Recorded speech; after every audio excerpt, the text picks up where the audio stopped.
二人の若い紳士がすっかりイギリスの兵隊の形をして、ピカピカする鉄砲を担いで、白熊のような犬を2匹連れて、だいぶ山奥の木の葉のカサカサしたとこを、こんなことを言いながら歩いておりました。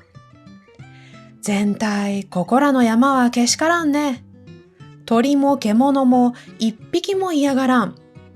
何でも構わないから、早くタンタンとやってみたいもんだな。鹿の黄色な横っ腹なんぞに2、3発お見舞い申したら、ずいぶん痛快だろうね。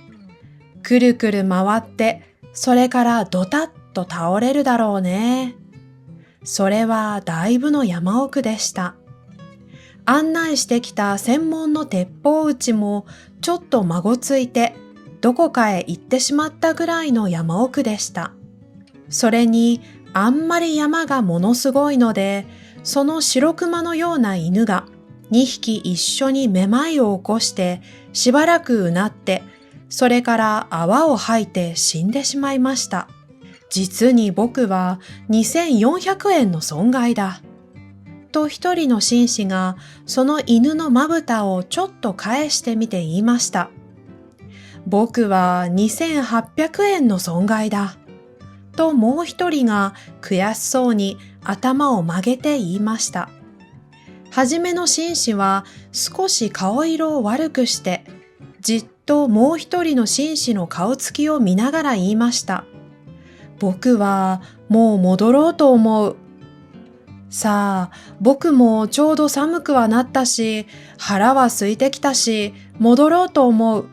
そいじゃあ、これで切り上げよう。なあに、戻りに昨日の宿屋で山鳥を10円も買って帰ればいい。うさぎも出ていたね。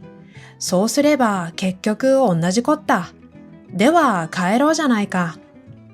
ところがどうも困ったことは、どっちへ行けば戻れるのか、一向に見当がつかなくなっていました。風がどーっと吹いてきて、草はざわざわ、木の葉はカサカサ、木はゴトンゴトンとなりました。どうも腹が空いた。さっきから横っ腹が痛くてたまらないんだ。僕もそうだ。もうあんまり歩きたくないな。歩きたくないよ。ああ、困ったな。何か食べたいな。食べたいもんだな。二人の紳士はざわざわ鳴るすすきの中でこんなことを言いました。その時、ふと後ろを見ますと、立派な一軒の西洋造りの家がありました。そして玄関には、レストラン、西洋料理店、ワイルドキャットハウス、山猫軒という札が出ていました。君、ちょうどいい。ここはこれでなかなか開けてるんだ。入ろうじゃないか。おや、こんなところにおかしいね。しかし、とにかく何か食事ができるんだろう。もちろんできるさ。看板にそう書いてあるじゃないか。入ろうじゃないか。僕はもう何か食べたくて倒れそうなんだ。二人は玄関に立ちました。玄関は白い瀬戸のレンガで組んで実に立派なもんです。そしてガラスの開き戸が立って、そこに金文字でこう書いてありました。どなたもどうかお入りください。決してご遠慮はありません。二人はそこでひどく喜んで言いました。こいつはどうだ。やっぱり世の中はうまくできてるね。今日一日難儀したけれど、今度はこんないいこともある。このうちは料理店だけれども、ただでご馳走するんだぜ。どうもそうらしい。決してご遠慮はありませんというのはその意味だ。二人は戸を押して中へ入りました。そこはすぐに廊下になっていました。そのガラス戸の裏側には金文字でこうなっていました。ことに太ったお方や若いお方は大歓迎いたします。二人は大歓迎というのでもう大喜びです。君、僕らは大歓迎に当たっているのだ。僕らは両方兼ねてるから。ずんずん廊下を進んでいきますと、今度は水色のペンキ塗りの戸がありました。どうも変な家だ。どうしてこんなにたくさん戸があるのだろう。これはロシア式だ。寒いとこや山の中はみんなこうさ。そして二人はその戸を開けようとしますと、上に黄色な字でこう書いてありました。当軒は注文の多い料理店ですから、どうかそこはご承知ください。なかなか流行ってるんだ、こんな山の中で。そりゃそうだ。見たまえ。東京の大きな料理屋だって大通りには少ないだろう。二人は言いながらその戸を開けました。するとその裏側に、注文は随分多いでしょうが、どうかいちいちこらえてください。これは全体どういうんだ？一人の紳士は顔をしかめました。これはきっと注文があまり多くて支度が手間取るけれどもごめんくださいとこういうことだ。そうだろう。早くどこか部屋の中に入りたいもんだな。そしてテーブルに座りたいもんだな。ところがどうもうるさいことはまた戸が一つありました。そしてその脇に鏡がかかって、その下には長い柄のついたブラシが置いてあったのです。戸には赤い字で、お客様方、ここで髪をきちんとして、それから履物の泥を落としてください、と書いてありました。これはどうももっともだ。僕もさっき玄関で山の中だと思って見くびったんだよ。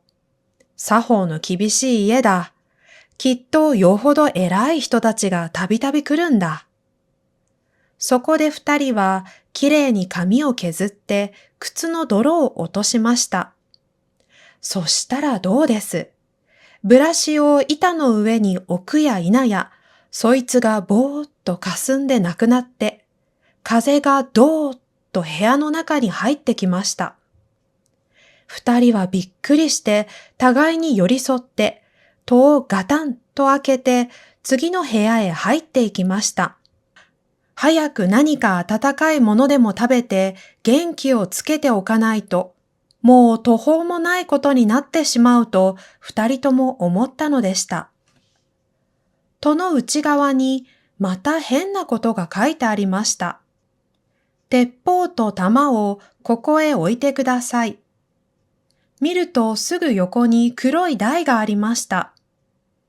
なるほど。鉄砲を持って物を食うという方はない。いや、よほど偉い人が始終来てるんだ。二人は鉄砲を外し、帯皮を解いて、それを台の上に置きました。また黒い扉がありました。どうか帽子と街灯と靴をお取りください。どうだ、取るか？仕方ない、取ろう。確かによっぽど偉い人なんだ、奥に来ているのは。二人は帽子とオーバーコートを釘にかけ、靴を脱いでペタペタ歩いて戸の中に入りました。戸の裏側には、ネクタイピン、カフスボタン、メガネ、財布、その他金物類、ことに尖ったものはみんなここに置いてください、と書いてありました。戸のすぐ横には黒塗りの立派な金庫もちゃんと口を開けて置いてありました。鍵まで添えてあったのです。はは、何かの料理に電気を使うと見えるね。金気のものは危ない。ことに尖ったものは危ないとこう言うんだろう。そうだろう。してみると勘定は帰りにここで払うのだろうか。どうもそうらしい。そうだ、きっと。二人はメガネを外したり、カフスボタンを取ったり、みんな金庫の中に入れて、パチンと錠をかけました。少し行きますとまた戸があって、その前にガラスの壺が一つありました。戸にはこう書いてありました。壺の中のクリームを顔や手足にすっかり塗ってください。見ると確かに壺の中のものは牛乳のクリームでした。クリームを塗れというのはどういうんだ？これはね、外が非常に寒いだろう？部屋の中があんまり暖かいとひびが切れるから、その予防なんだ。どうも奥にはよほど偉い人が来ている。こんなとこで案外僕らは貴族と近づきになるかもしれないよ。二人は壺のクリームを顔に塗って手に塗って、それから靴下を脱いで足に塗りました。それでもまだ残っていましたから、それは二人ともめいめいこっそり顔へ塗るふりをしながら食べました。それから大急ぎで戸を開けますと、その裏側には、クリームをよく塗りましたか？耳にもよく塗りましたか？と書いてあって、小さなクリームの壺がここにも置いてありました。そうそう、僕は耳には塗らなかった。危なく耳にひびを切らすとこだった。ここの主人は実に用意周到だね。ああ、細かいとこまでよく気がつくよ。ところで僕は早く何か食べたいんだが、どうもどこまでも廊下じゃ仕方ないね。すると、すぐその前に次の戸がありました。料理はもうすぐできます。15分とお待たせはいたしません。すぐ食べられます。早くあなたの頭に瓶の中の香水をよく振りかけてください。そして戸の前には金ピカの香水の瓶が置いてありました。二人はその香水を頭へパチャパチャ振りかけました。ところがその香水はどうも酢のような匂いがするのでした。この香水は変に酢臭い。どうしたんだろう。間違えたんだ。下女が風邪でもひいて間違えて入れたんだ。二人は戸を開けて中に入りました。戸の裏側には大きな字でこう書いてありました。いろいろ注文が多くてうるさかったでしょう。お気の毒でした。もうこれだけです。どうか体中に壺の中の塩をたくさんよく揉み込んでください。なるほど、立派な青い瀬戸の塩壺は置いてありましたが、今度という今度は二人ともぎょっとして、お互いにクリームをたくさん塗った顔を見合わせました。どうもおかしいぜ。僕もおかしいと思う。たくさんの注文というのは、向こうがこっちへ注文してるんだよ。だからさ、西洋料理店というのは、僕の考えるところでは、西洋料理を来た人に食べさせるのではなくて、来た人を西洋料理にして食べてやるうちとこういうことなんだ。これは、つまり、僕らが、ガタガタガタガタ震え出して、もう物が言えませんでした。僕らが、うわぁガタガタガタガタ震え出して、もう物が言えませんでした。逃げ！ガタガタしながら、一人の紳士は後ろの戸を押そうとしましたが、どうです。戸はもう一部も動きませんでした。奥の方にはまだ一枚戸があって、大きな鍵穴が二つつき、銀色のフォークとナイフの形が切り出してあって、いや、わざわざご苦労です。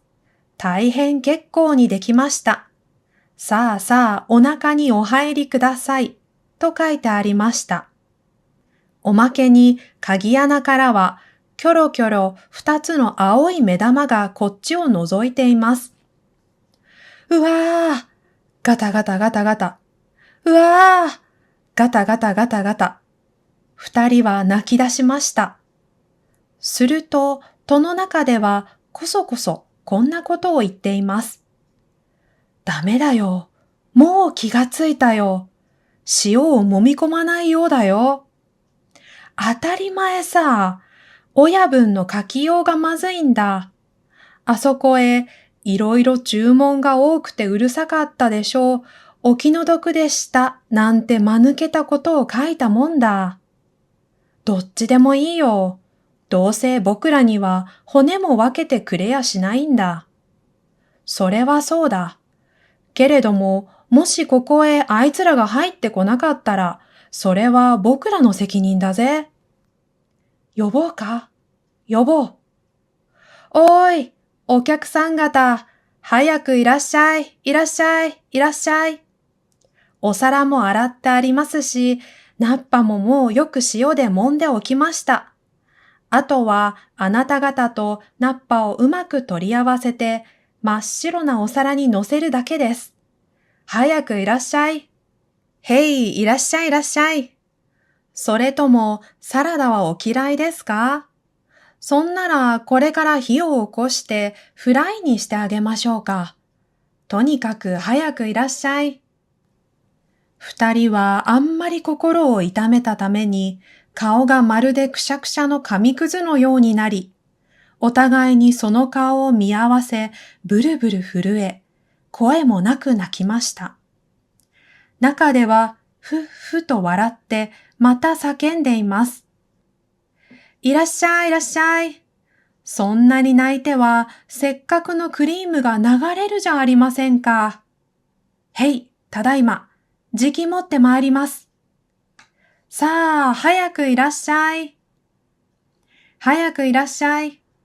親方がもうナフキンをかけて、ナイフを持って、舌なめずりして、お客様方を待っていられます。二人は泣いて泣いて泣いて泣いて泣きました。その時、後ろからいきなり、ワン、ワン、グワーという声がして、あの白熊のような犬が2匹、戸を突き破って部屋の中に飛び込んできました。鍵穴の目玉はたちまちなくなり、犬どもはうーとうなってしばらく部屋の中をくるくる回っていましたが、また一声、ワンと高く吠えて、いきなり次の戸に飛びつきました。戸はがたりと開き、犬どもは吸い込まれるように飛んでいきました。その戸の向こうの真っ暗闇の中で、にゃーお、ぐわー、ゴロゴロ。という声がして、それからガサガサ鳴りました。部屋は煙のように消え、二人は寒さにブルブル震えて草の中に立っていました。見ると、上着や靴や財布やネクタイピンはあっちの枝にぶら下がったり、こっちの根元に散らばったりしています。風がどーっと吹いてきて、草はざわざわ。木の葉はカサカサ。木はゴトンゴトンとなりました。犬がふーとうなって戻ってきました。そして後ろからは、旦那ー、旦那ーと叫ぶものがあります。二人はにわかに元気がついて、おーい、おーい、ここだぞー、早く来いと叫びました。ミノ帽子をかぶった専門の猟師が草をざわざわ分けてやってきました。そこで二人はやっと安心しました。そして猟師の持ってきた団子を食べ、途中で10円だけ山鳥を買って東京に帰りました。しかし、さっきいっぺん紙くずのようになった二人の顔だけは、東京に帰っても、お湯に入っても、もう元の通りに治りませんでした。はい、いかがでしたか？今日は宮沢賢治の有名な作品の一つ、注文の多い料理店を朗読しました。今後もまた日本の文学作品の朗読をしようと思います。もし読んでほしい作品があったら、ぜひコメントのところで教えてください。それではまた次の動画でお会いしましょう。バイバーイ。